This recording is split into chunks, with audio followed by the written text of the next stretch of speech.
Magandang hapon! Kumusta po? Narito po ulit ang update natin para sa lagay ng ating panahon.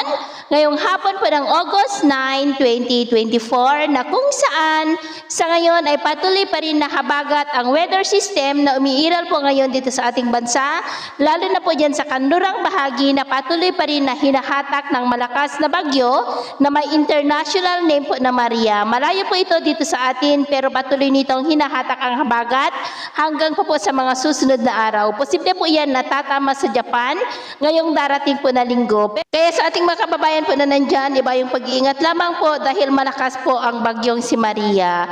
Pero unti-unti po na paglayo ng bagyong si Maria ay posible muli na may mabuong mga banta ng sama ng panahon dyan sa taas na patuloy po nahahatak at magpapalakas ng habagat sa mga susunod pa na araw. Pero sa kabila po niyan ay wala pa naman pong bagyo na namamataan na tatawid po dito sa ating kalupaan hanggang po sa susunod na 2 linggo. At sa lagay ng ating panahon, ngayong hapon ay maulap ang kalangitan with isolated light to heavy rain sa malaking bahagi ng Mindanao, ilang bahagi ng Panay Island, Negros, Bohol, Leyte, Eastern Samar, Mimaropa, ilang bahagi ng Calabarzon, Metro Manila, Central Luzon, ilang bahagi ng Cagayan Valley, Cordillera at Ilocos Region na posibleng magtuloy-tuloy ang mga isolated rains sa ilang bahagi po ng ating bansa hanggang mamayang gabi, kaya mag-ingat po tayo dahil lalo na at posibleng may kalakasan ng mapag-ulan, lalo na po dyan sa may Mindanao.